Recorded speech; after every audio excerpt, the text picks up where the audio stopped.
In 2025, iPod's resale market exploded. Not headphones, not streaming devices, just MP3 players, rectangular devices with the click wheel that look like museum pieces. Refurbished, iPod sales have been growing 15.6% since 2022.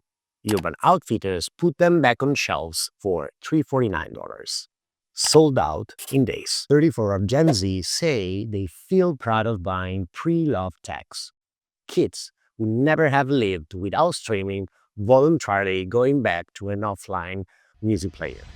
Why? I spent some time trying to figure it out because it generally didn't make sense to me. I read articles, surveys, comment sections. I found a newsletter called Any White Noise, written by a journalist called Emily White, ex-Spotify, ex-Billboard, and she's been writing about music and technologies for years now. I link in the description, worth following. And the answers that kept coming up in everything I read was the following. I want my music library, not the world's one. Think about for a second. Spotify has 100 million songs. When you open Spotify this morning, how many can you listen to? Probably, I'm sure about it, the same 10 or 20 you always do. Because an infinite catalog doesn't really give you freedom. It paralyzes you. There is an American psychologist, Barry Schwartz, who wrote an entire book on this.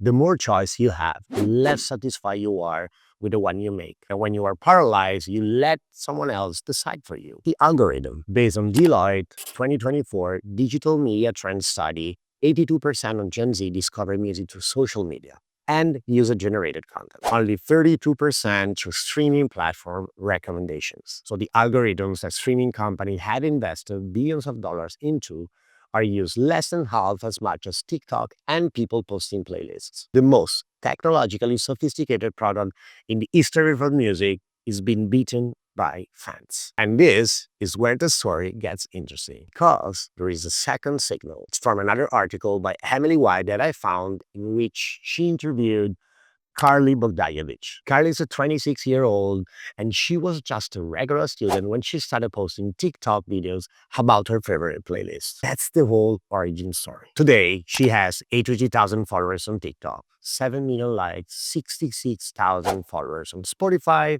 and 280 public playlists. But the interesting part isn't the number, is what happened next. Labels and managers started reaching out to her, asking for advice on how to navigate TikTok, sending her music to promote. You know what she said?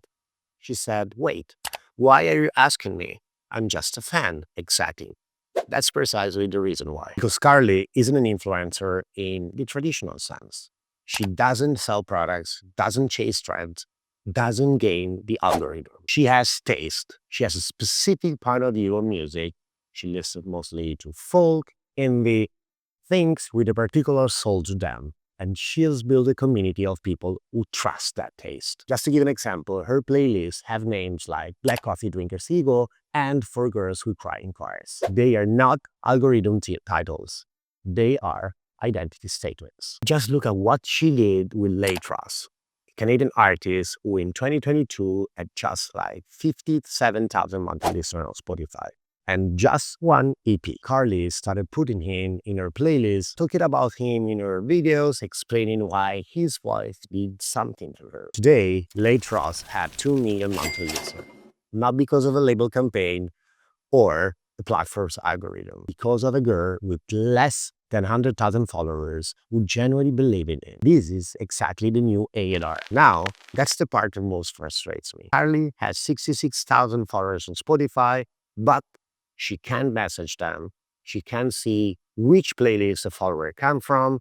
She can't monetize anything she does on the platform. Zero data, zero tools, and obviously zero revenues. And the thing is that she describes this phenomenon very precisely. It's a strange situation. I'm totally dependent on Spotify, but at the same time, I'm completely independent from Spotify. So how does she make money? Well, TikTok creator found almost nothing, brands deals occasionally, and artists who pay her to promote their music. And this is another thing that doesn't add up. These promotions often are not disclosed. The FTC requires transparency for commercial brands deals, but music sponsorship live in a legal gray area, and artists pay Carly to put their songs in playlists. The old system was called Payola. Labels pay radio stations to play their songs. It was illegal since 1960s, but the new system is structurally identical, just on TikTok. And so far, nobody has paid it illegal. Carly is careful about it. She works with a manager and she says she only promotes things she genuinely believes in. But the point is not her specifically. The point is that the system created a new category of gatekeepers, fan curators, without giving them tools, without clear rules, without any support whatsoever. Exactly as it always done with anyone who had cultural power without economic power. Now, let's go back to the iPod resale boost, because this is where the two threads connect. Why are people going back to it? It's not just nostalgia, or at least it's not primarily nostalgia. It's control. It's a feeling of owning something instead of renting it. It's being able to listen to new music on a plane without a Wi-Fi, knowing the library is yours. Nobody can take your sound away because an artist switched to a different label or a platform lost the rights. I want to decide what I listen to, not the feed. And people following Carly are doing exactly the same thing, just in the opposite direction.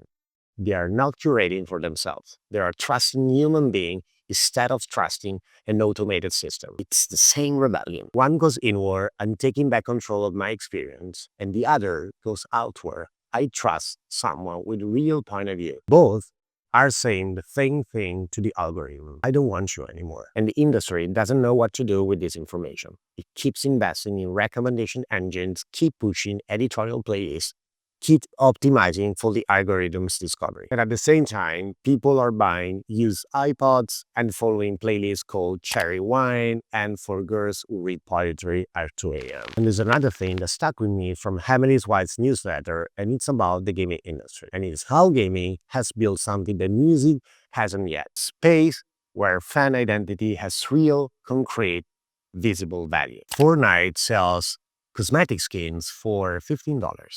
And they don't give an advantage in the game.